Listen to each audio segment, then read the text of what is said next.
ॐ सहनावतु सहनौ भुनक्तु सह वीर्यं करवावहै तेजस्विनावधीतमस्तु मा विद्विषावहै।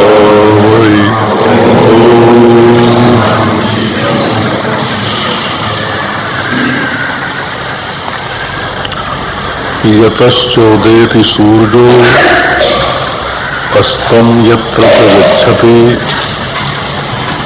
तं देवाः सर्वे अर्पिताः तदु नास्तीति कश्चन एतद्वै तत् यदेवेह तदमुत्र यदमुत्र तदन्विह मृत्यो समृत्युमाप्नोति य इह नानेव पश्यति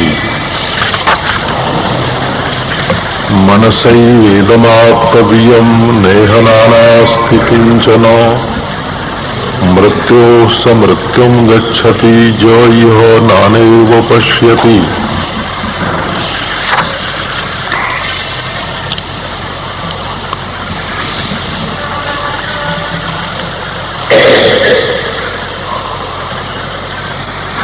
जहां से ज्ञान सूर्य का उदय होता है और जहां ज्ञान सूर्य का अस्त होता है, वृत्ति ज्ञान का ही उदय होता है और वृत्ति ज्ञान का ही अस्त होता है। तो जिस देश काल वस्तु से अपरिच्छिन्न अखंड एक रस अनंत ज्ञान मात्र वस्तु में से ये ईश्वर है, ये जीव है, ये जगत है, इस प्रकार की वृत्तियां उदय होती हैं और जिसमें ये वृत्तियां अस्त हो जाती हैं। माने इन वृत्ति ज्ञानों के भावाभाव का जो एक रस साक्षी है, तम देवा सर्वे अर्पिता, सारी इंद्रियां, सारी मनोवृत्तियां, सारे अधिदैव अध्यात्म अधिभूत उसी के प्रति अर्पित हैं, उसी में अध्यस्त हैं।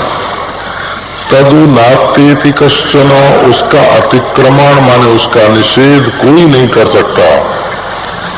ऐसा जो अपना स्वरूप भूत ज्ञान है, अपना ज्ञान स्वरूप ब्रह्म है ना, एक अद्वैता, यही परमार्थ सत्य है। अपना आत्मा ही परमार्थ सत्य है। सूर्य शब्द जो है वो नेत्र के अधिदेवता के रूप से प्रकाशक ज्ञान का उपलक्षण है, सर्वाभाषक ज्ञान का उपलक्षण है। तो सर्व से संबलित जो ज्ञान, उसी का उदय होता है और उसी का अस्त होता है। और जो विषय से रहित ज्ञान, उसका न उदय होता है न अस्त होता है। तो जिसमें ये वृत्ति ज्ञान उदय होता है और जिसमें ये वृत्ति ज्ञान अस्त होता है, वो तुम्हारा ज्ञान स्वरूप, वो जीव ईश्वर जगत की कल्पना का अधिष्ठान, स्वयं प्रकाश, जीव जगत ईश्वर की कल्पना का प्रकाशक, अद्वितीय, अविनाशी, परिपूर्ण, कौन, एक रस, प्रत्यक्ष चैतन्य, ये तद्वै तत्, यही परब्रह्म परमात्मा है। अब विस्तार करो तो बहुत हो जाए हैं? और नहीं तो 100 सुनार के एक लुहार का है? एक ही हथौड़े में हो खत्म काम। यतश्चोदेति सूर्यो अस्तं यत्र च गच्छति तम देवाः सर्वे अर्पिताः तदु नास्तेति कश्चन एतद्वै तत्। अब परब्रह्म परमात्मा के संबंध में एक अनोखी बात बताते हैं। ये उन लोगों के लिए तो समझना भी मुश्किल है जो लोग ईश्वर को दूसरे लोक में मानते हैं। जो लोग ऐसा मानते हैं कि ईश्वर स्वर्ग में रहता है, दिव्य राज्य है ईश्वर का, वहां से वो कभी नहीं आता, अपने बेटे को भले भेज दे। हैं? जो लोग मानते हैं ईश्वर सातवें आसमान में रहता है, हैं? मूर्ति में कभी नहीं आता, आकार में कभी नहीं आता। ईश्वर कहाँ रहता है? सातवें आसमान में। उन लोगों के लिए इसको समझना कठिन है। जो लोग समझते हैं ईश्वर केवल समाधि में रहता है, और समाधि शब्द का उच्चारण करते समय पीठ की रीढ़ सीधी हो जाए, आंख बंद हो जाए, सिर पीछे गिरते गिरते बचे, ईश्वर समाधि में रहता है। उन लोगों के लिए भी इसको समझना कठिन है।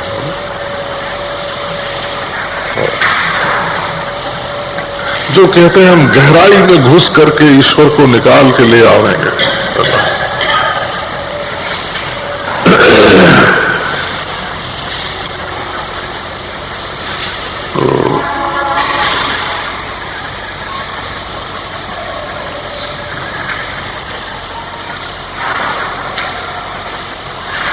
अभी कल कोई जापानी संत की कथा पढ़ रहा था, तो उनको अनुभव हुआ कि परमार्थ का स्वरूप क्या है। तो उन्होंने सोचा कि ये बात सब समझ जाए, सबकी समझ में आवे। बोले ऐसे तो नहीं समझेंगे, चलो यहाँ के राजा से मिलें, अगर वो चाहेगा तो सब लोग समझ जाएंगे। तो खुद गए राजा के पास, राजा को बताया परमार्थ कैसा है, निष्प्रपंच है, निर्विशेष है, निर्विकल्प है। तो राजा ने कहा कि जो सबसे पवित्र हो सो हमको बताओ। उन्होंने कहा कि परमार्थ में पवित्र अपवित्र का भेद नहीं होता। तो राजा ने कहा कि तब तुम्हारा परमार्थ हमको नहीं चाहिए। तो उन्होंने सोचा कि ये तो कथा समझेगा नहीं, तो गलती क्या है कि ये नहीं समझेगा, जनता में प्रचार नहीं होगा, गलती क्या है? कि मेरे मन में जो ये वासना है कि सब लोग समझें, यही इसमें गलती है ना? आहा, लौट गए हो? बोले कि बस रहने दो, हमें कोई प्रचार करने की जरूरत नहीं है। तो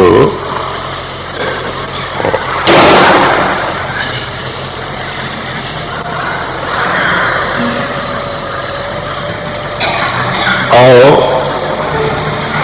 परमेश्वर की बात आपको सुनाते हैं। लोग विशेषीकरण जिसको बोलते हैं ना, किसी सामान्य वस्तु को विशेष बना देना, इसी में उसका उत्कर्ष समझते हैं, इसी में उसकी उन्नति समझते हैं। और ये जो वेदांत का ज्ञान है, ये विशेषीकरण नहीं है। जिसके मन में विशेषीकरण की वासना होगी कि और चींटी की अपेक्षा, मच्छर की अपेक्षा, मनुष्य की अपेक्षा, देवता की अपेक्षा हम विशेष हो जाए, हैं? उनके लिए नहीं है। ये तो भले हम कुछ न हो, लेकिन हम जो हैं वो हमको मालूम पड़ जाए, सत्य यथार्थ के ज्ञान की जिज्ञासा होनी चाहिए। जो कुछ बनना चाहते हैं, है ना, उनके लिए ये दुर्लभ है, और जो जैसे हैं वैसा अपने को जानना चाहते हैं उनके लिए ये बड़ा सुलभ है। देखो, सीधी सादी बात चोट करके, है ना, सीधी चोट अगर करना हो। एक महात्मा परसों पूछ रहे कि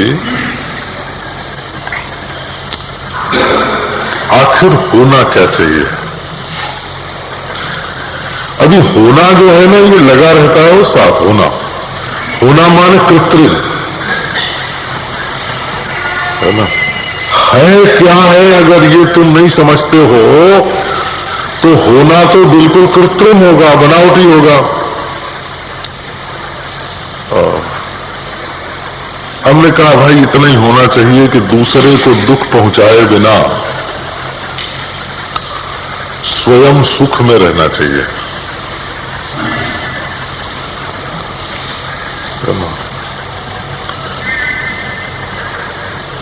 दूसरे का दुख निवारण करना ये दूसरा प्रश्न है, है ना। दूसरे को दुख निवारण करने में तो फिर हम नेता हो जाएंगे, राजनीतिक नेता हो जाएंगे। दुख निवारण करना नहीं, उसमें तो आंदोलन, उसमें तो संघर्ष। दूसरे को दुख पहुंचाना नहीं,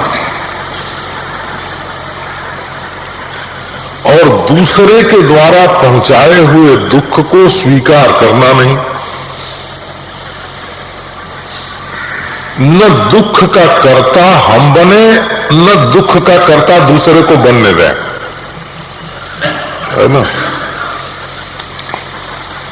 असल में कर्ता कोई नहीं है। ये कर्तापन जो है वो भ्रांति है। न हमको कोई दुख देता है, न हम किसी को दुख देते हैं। जब अपने ऐसे स्वरूप को समझ जाओगे तो ये समझोगे हैं कि हम किसी को दुख देते नहीं और हमको दुख होता नहीं। न हम दुख के कर्ता हैं और न दुख के भोगता हैं। सीधा सादा जीवन, और इसमें यह नहीं है कि हमारी दुकान बढ़ जाए, ये बात इसमें बिल्कुल नहीं है ना।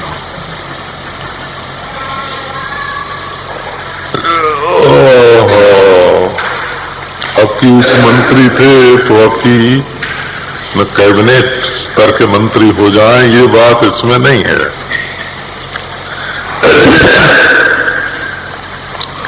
ये तो बात ये है कि जैसे यहां वैसे ही वहां। यदेव हो तदमुत्र।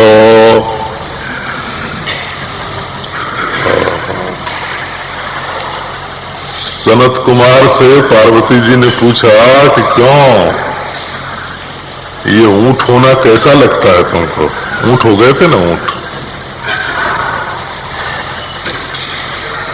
एक बार शंकर जी को प्रणाम नहीं किया सनत कुमार ने, तो पार्वती जी ने कहा क्या मूड उठाए जा रहा है, जा ऊंट हो जा। ऊंट हो गए।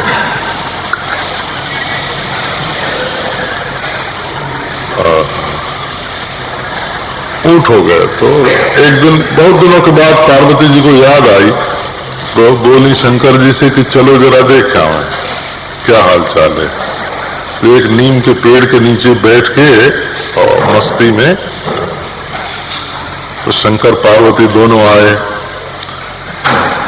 मैं कहो बेटा क्या समाचार है। तो सनत कुमार जी बोले कि जब मनुष्य था तब तो आबदस्त लेना पड़ता था, लोगों के घर से रोटी मांग के खानी पड़ती थी। अब तो बस खड़े खड़े हग लेते हैं और खड़े खड़े नीम की पत्ती खा लेते हैं, है ना। वो दोनों जो हमारे साथ हिल्लत लगी हुई तो छूट गई। बड़ी कृपा की महाराज, है ना। जैसे हम ब्रह्मा जी के पुत्र सनत कुमार के रूप में जैसे मजे में थे, है ना, वैसे अब उमा कुमार ऊंट के रूप में मजे में हैं। हम तो उमा कुमार हैं। यदेवेह तदमुत्र।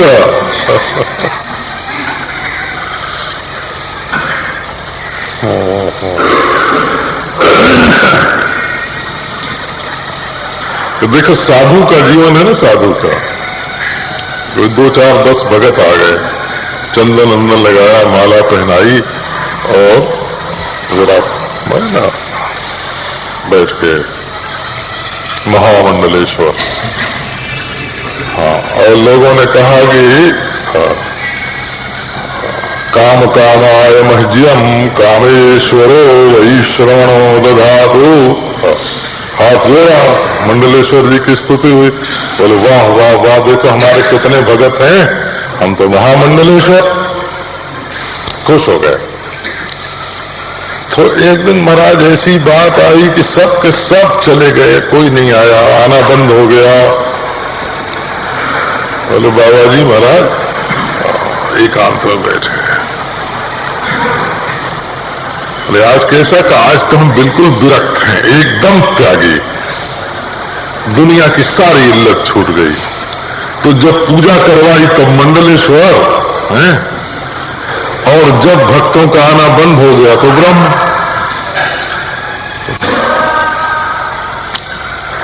अब भाई मंडलेश्वर जी अगर ऐसे न हो तो उनका दोष है ना। तो जदेवे हो तदमुत्र, जो राग में है वही वैराग्य में है, जो संग्रह में है वही त्याग में है, जो विक्षेप में है वही समाधि में है, जो रोदन में है वही हास्य में है, जो जन्म में है वही मरण में है। ये एक रस सम ब्रह्म।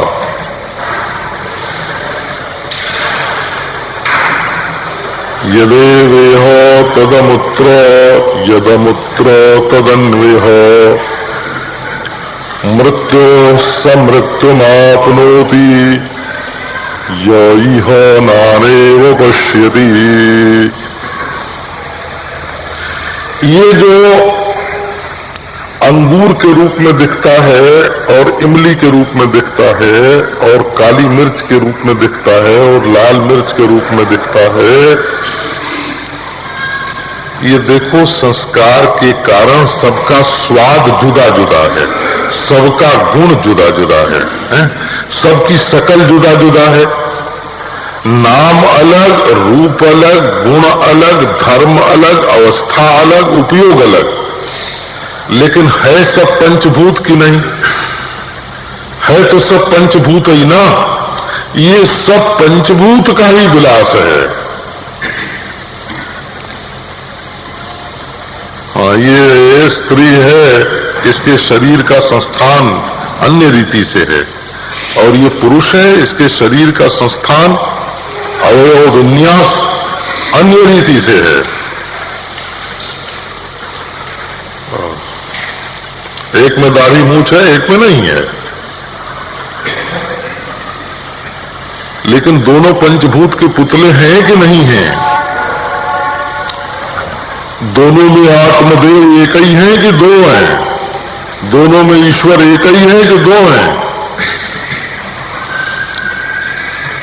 तो तत्व पर दृष्टि होना, धातु पर दृष्टि होना, ये दूसरी वस्तु है। ब्रह्मा से लेकर के तृण पर्यंत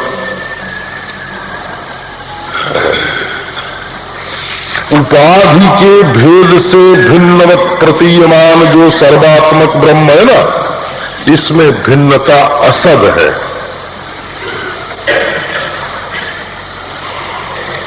तो भाई उपाधि से अवच्छिन्न जो चैतन्य है वो संसारी जीव है, और उपाधि से अनवच्छिन्न जो चैतन्य है वो ब्रह्म है। ये संसारी है, वो असंसारी है। बोले बाबा, उपाधि के धर्म को जोड़ करके तुम बात ही क्यों करते हो?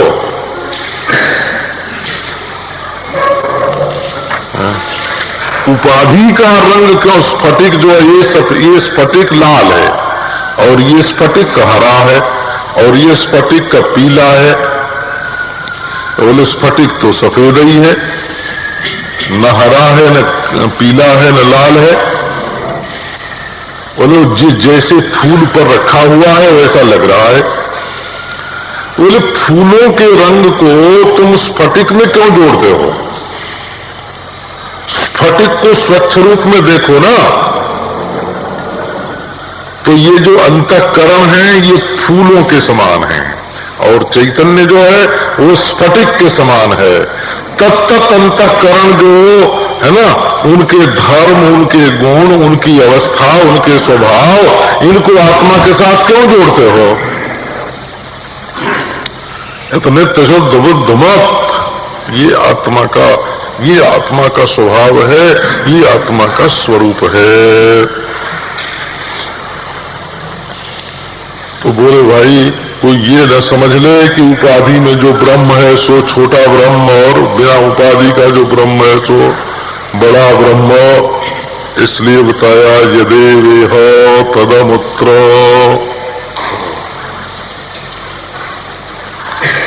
जो यहां है यत एव इह तत एव अमुत्र। यत एव इह यदेवेह यत एव इह, जो वस्तु यहां है तदेव अमुत्र, वही वहां है। और यत अमुत्र तत् अनु इह, जो वहां है वही यहां है। तो कार्य और करण की उपाधि से समन्वित, ये कारण और करण दोनों प्रकार का पाठ है, परंतु वर्णन व्यवहार का हो रहा है, इसलिए इसमें कारणोपाधि नहीं करणोपाधि बढ़िया बनती है। 5-6 प्रतियों में करणोपाधि पाठ मिलता है और 5-6 प्रतियों में कारणोपाधि पाठ मिलता है। तो फिर विचार करना चाहिए कि हाँ क्या पाठ ठीक है। तो बोले कि कार्य करण उपाधि इह है ना, इह माने व्यवहार में, संसार में।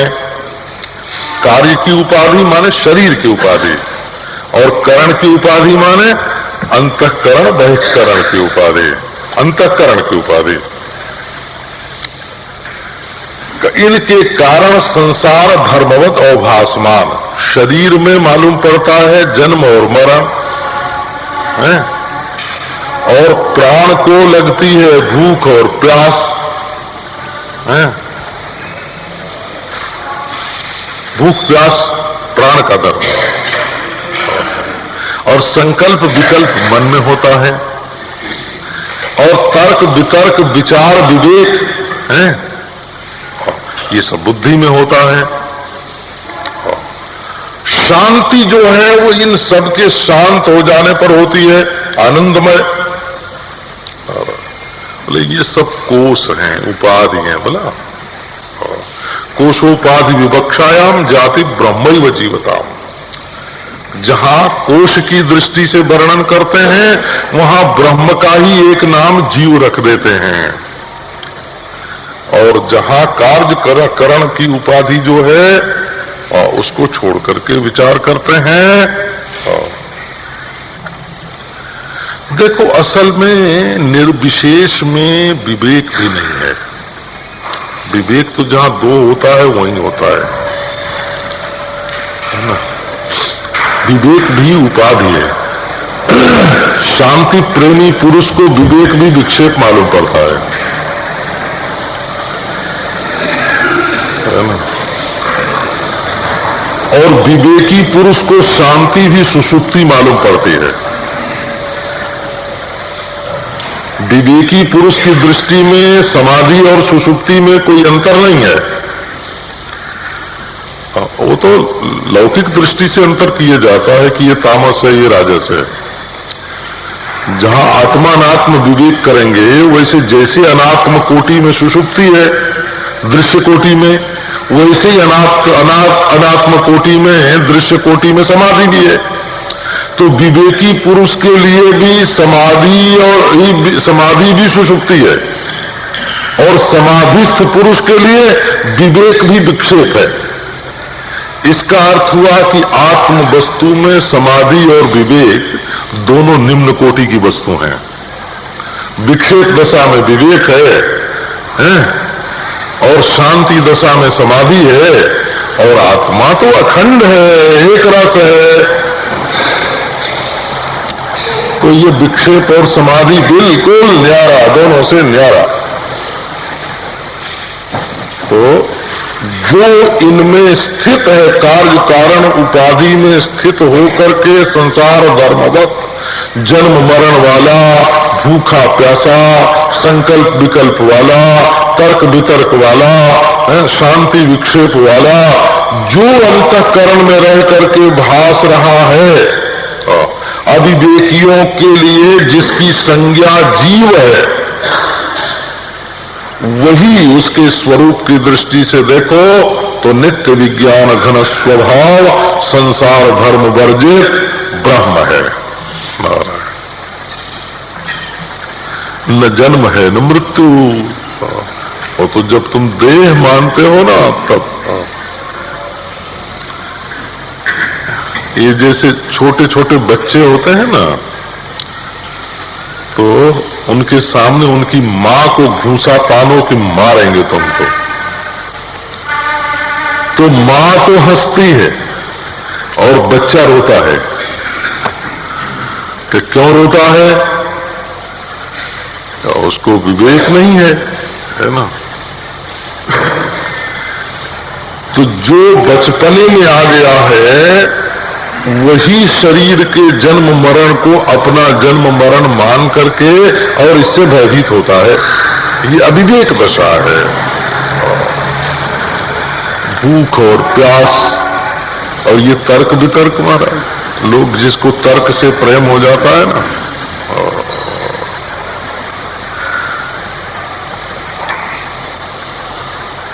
एक शिष्य था, वो अपने गुरु जी के पास गया,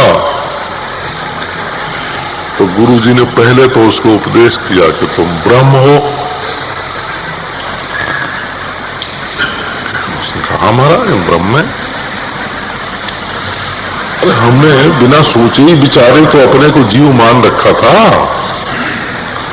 कहाँ जीव देखा था? जीव का फोटो कहाँ लिया था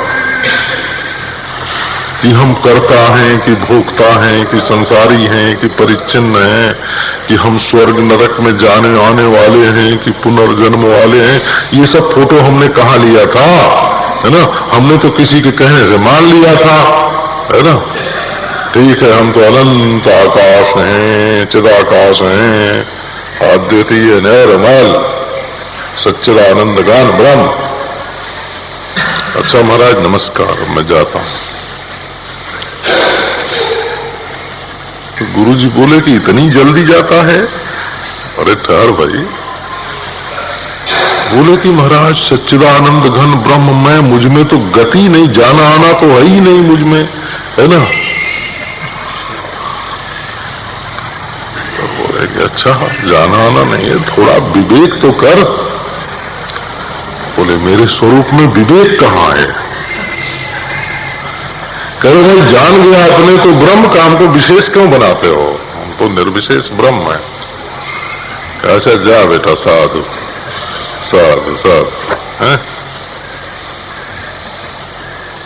तो ये तो बेवकूफी से काम बहुत बढ़ जाता है, लंबा हो जाता है। समझदारी से जो काम मिनटों में खत्म हो जाता है ना, कोई गांठ आपको खोलनी हो, कभी उलझी हुई सुलझानी हो और उसको समझ लो ना, तो 1 सेकेंड में सुलझ जाए, और न समझो तो वो ऐसी उलझ जाएगी कि दूसरे से भी नहीं खुलेगी। ये तो समझ गई फिर है। जड़ चेतना ग्रंथि पड़ गई, बोले सच्ची कहना यद्यपि मृषा, झूठी। लो अब झूठी गांठ खोलने के लिए इधर से उधर सूत को उलझाओ और उलझ जाए। अरे तो रोशनी में देख लो कि गांठ ही नहीं है। हाँ एक बार हम लोग कहीं से आ रहे, हम समझते हैं कि गए थे सुख टीला, तो गंगा जी जरा दूर थी और बीच में पानी बहुत था, तो सवारी पर चलना पड़ा, बैलगाड़ी पर बैठ गए।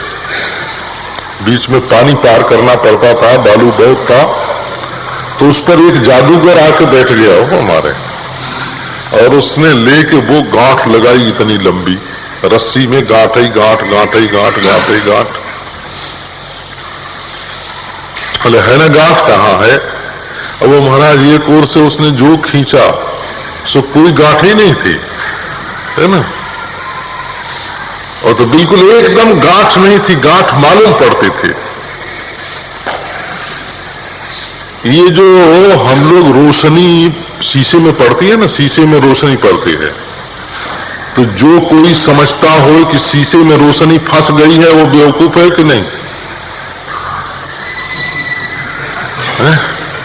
ऐसा समझो, ये बल्ब जल रहे हैं ना, ये लंबे लंबे बल्ब, ये हमारे सामने जो अलमारी है उसमें हमको दिख रहे हैं, आप लोगों को सबको नहीं दिखेंगे, है ना। हमको यहाँ से जो सामने शीशा है अलमारी का, उसमें ये बल्ब बिल्कुल ज्यों का त्यों इतना ही लंबा दिखाई पड़ रहा है। अब अगर हम ये समझते हो कि ये लंबा बल्ब उस शीशे में जाके अटक गया है या उस अलमारी में बंद है, तो हमारी बेवकूफी होगी ना, है? इसी प्रकार जो परिपूर्ण चैतन्य है, ब्रह्म है, वो अंतःकरण के शीशे में आके बंध गया है, और वहां अंतःकरण के दुख से दुखी, अंतःकरण के सुख से सुखी, अंतःकरण के कर्म से पापी पुण्यात्मा, अंतःकरण के गमनागमन से गमनागमन वाला हो रहा है। तो जैसे उस बल्ब को हम उस शीशे के हटाने से चलने वाला मानते हैं, या उस अलमारी के भीतर कैद मानते हैं, या वहां स्थित मानते हैं, बंधा हुआ मानते हैं, तो जैसे अज्ञान है, इसी प्रकार ब्रह्म चैतन्य को, आत्म चैतन्य को, शुद्ध चैतन्य को एक शरीर के भीतर मान करके, है ना, पापी पुण्यात्मा, सुखी दुखी, है ना, जन्म वाला मृत्यु वाला, ये मानना ये चैतन्य के स्वरूप का अज्ञान है। तो जदेवियो तदमुत्र नित्य विज्ञान स्वभाव है। और जो वहां है, जिसको वहां से मतलब, वहां का मतलब भी समझो, आंख बंद करके वहां नहीं, बोला खुली आंख से वहां, यहां और वहां, ये दोनों दो जगह नहीं होती हैं। तो देह की दृष्टि से जब देखते हैं तब स्थान दो हो जाते हैं। मन में कल्पना ही होती है यहां और वहां। मन की कल्पना का दो रूप है। यह की विशेषता से विशिष्ट जो कल्पना है उसको यहां बोलते हैं, और वह की कल्पना से विशिष्ट, है ना, वह की कल्पना से विशिष्ट जो वृत्ति है उसको वहां बोलते हैं। यहां और वहां दोनों मन की कल्पना है। तो ऐसा समझो कि संसार के धर्म का आरोप करके जो प्रकाश स्वरूप ज्ञान स्वरूप है, वही संसार की कल्पना से मुक्त होने पर भी ज्यों का त्यों है। और संसार दोहरा के बोलते हैं, संसार की कल्पना से मुक्त जो है वही संसार की कल्पना में भी है। जो नाम रूप कार्यकरण की उपाधि से रहित है, वही नाम रूप कार्यकरण की उपाधि में भी है।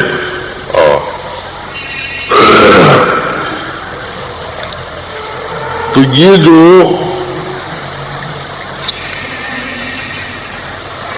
अविद्या से मोहित हो करके, अविद्या क्या है? तो अविद्या ये है कि एक तो दृष्टि के स्वभाव को न समझना और एक उपाधि के स्वभाव को न समझना। दो भेद कर लो। उपाधि स्वभाव दृष्टि भेद लक्षणया अविद्यया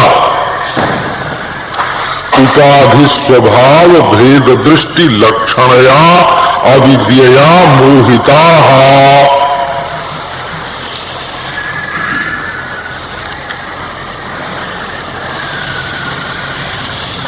नारायण, क्या हुआ? एक तो ये न समझना कि वो जो सामने वाला शीशा है ना, वो इस बल्ब के प्रतिबिंब को ग्रहण कर लेता है। तो शीशे के इस स्वभाव को न समझना, और ये जो बल्ब में चमक है ये अन्यत्र प्रतिबिंबित होती है, ये बल्ब के स्वभाव को न समझना। बल्ब के स्वभाव को न समझना और शीशे के स्वभाव को न समझना है, और अपनी आंख के स्वभाव को न समझना। नारायण, अपनी आंख के स्वभाव को न समझना, ये अविद्या माने कोई ऐसा नहीं समझना कि सातवें आसमान से टूट पड़ती है। अविद्या, हमने अविद्या देखी। तो हम पहल हरिद्वार गए थे, ऋषिकेश, तो अविद्या का दर्शन भी वहीं हुआ, भला गंगा जी के किनारे।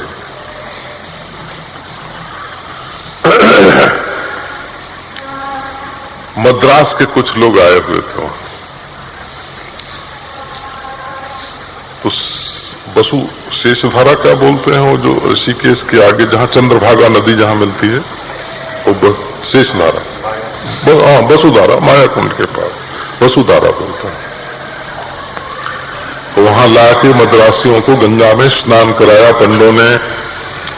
बोले कि यहां एक देवता रहता है, सामने वाले पहाड़ में गंगा के उस पार एक देवता रहता है।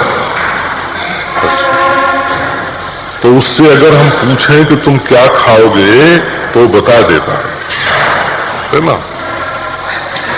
अब महाराज वो बड़े जोर से चिल्लाए कि लड्डू लोगे कि पेड़ा, है ना। अब वो सामने तो पहाड़ था ना, हाँ, तो आवाज आई पेड़ा, और बिल्कुल साफ साफ आवाज आई। अब वो मद्रासी ने पेड़े का बंदोबस्त किया, खरीद के भोग लगाया। देखो देवता पेड़ा मांगता है। तो दूसरे से कहा कि देखो तुम्हारे लिए पूछते हैं कि देवता को क्या चाहिए।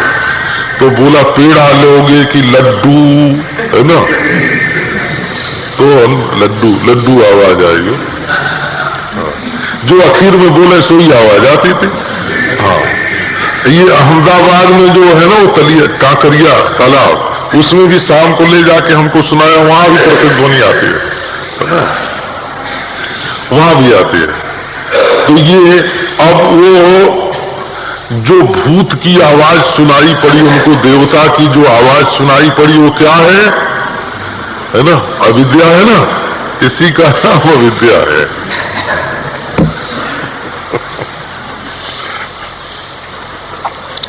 अविद्या माने किसी चीज को ठीक ठीक न समझ पाना। ये चमत्कार होता है ना, चमत्कार। ये चमत्कार क्या है ना।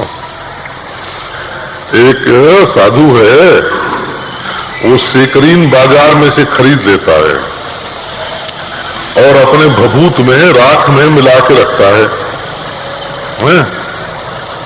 और बेटा कुछ खाओ पियोगे? तो महाराज यहाँ क्या मिलेगा, जंगल में राख है, क्या खाएं क्या पिए? अच्छा पानी ले आओ एक लोटा। एक लोटा पानी ले आया और राख में से महाराज जहां सेकरीन है ना, वहां से उठा के और दिया, लो भभूत डाल लो, है ना। अब वो भभूत महाराज पानी में मिलाई गई तो शरबत हो गया। बोले अरे देखो बाबा जी ने चमत्कार कर दिया। तो अभी ये चमत्कार कहां से हुआ? तो अविद्या से हुआ, बिल्कुल, क्योंकि उसको मालूम नहीं है कि इस राख में सेकरीन मिला हुआ है। तो जो लोग है ना जिस बात को नहीं समझते हैं, उनको उसमें चमत्कार दिखता है।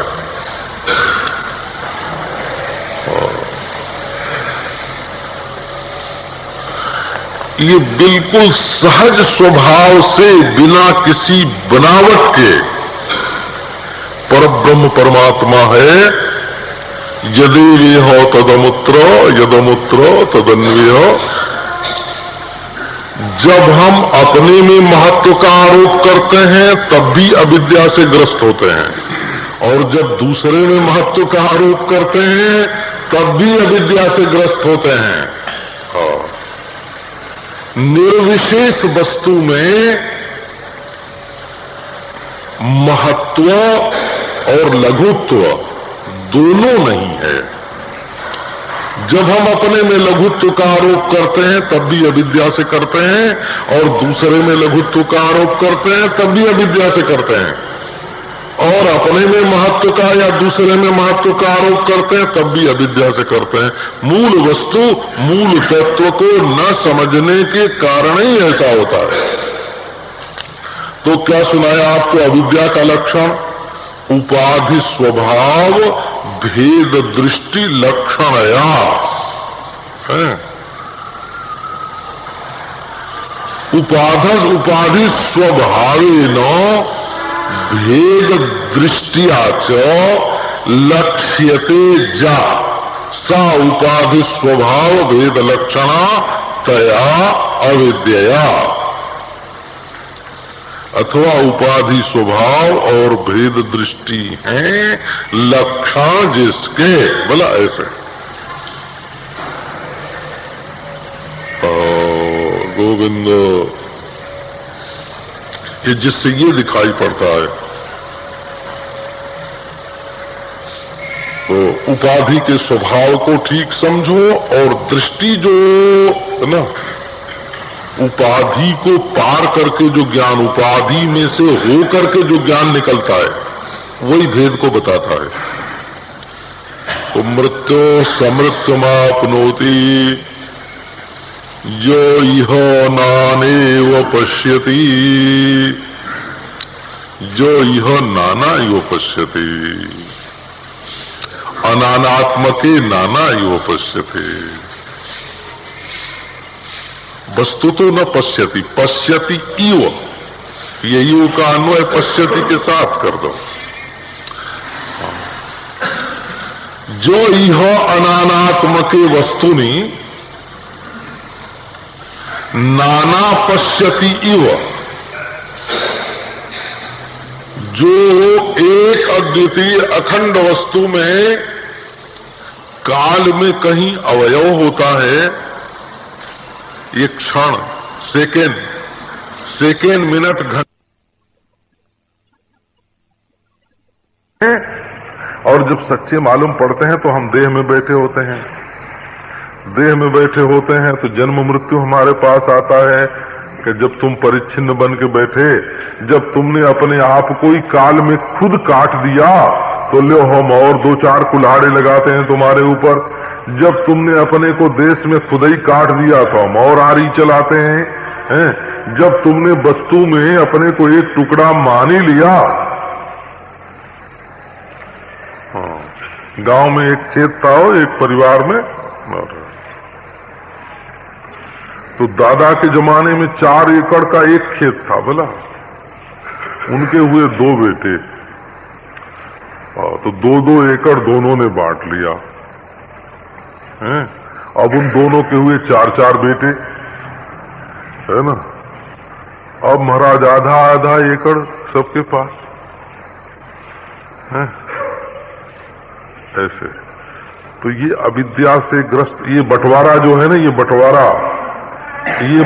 क्या करता है, ये 4 एकड़ को आधे एकड़ पर ले आया ना। तो जब हम खुद ही बांट के बैठ जाते हैं कि हम ये शरीर, तब काल डंडा लेके एक और खड़ा होता है कि तुम्हारी उम्र 50 बरस, देश एक और डंडा लेके खड़ा होता है, तुम्हारी लंबाई 3.5 हाथ, है ना। वस्तु एक और डंडा तराजू लेके खड़ी होती है तौलने को, है ना। तुम 1.5 मन, ये 1.5 मन कैसे हो गए वस्तु के परिच्छेद से, ये 3.5 हाथ कैसे हो गए देश के परिच्छेद से, है ना। ये 50-100 वर्ष के कैसे हो गए काल के परिच्छेद से, और ये तो अखंड सत्ता में है, अविनाशी सत्ता में काल नहीं, परिपूर्ण सत्ता में देश नहीं, अद्वितीय ब्रह्म में वस्तु का अभेद नहीं। तुमने अपने अबाध्यमय को, अकाट्यमय को इस परिच्छिन्नतया प्रतीयमान वस्तुओं के साथ एक जोड़ करके अपने आप को परिच्छिन्न बना लिया। वेदांती लोग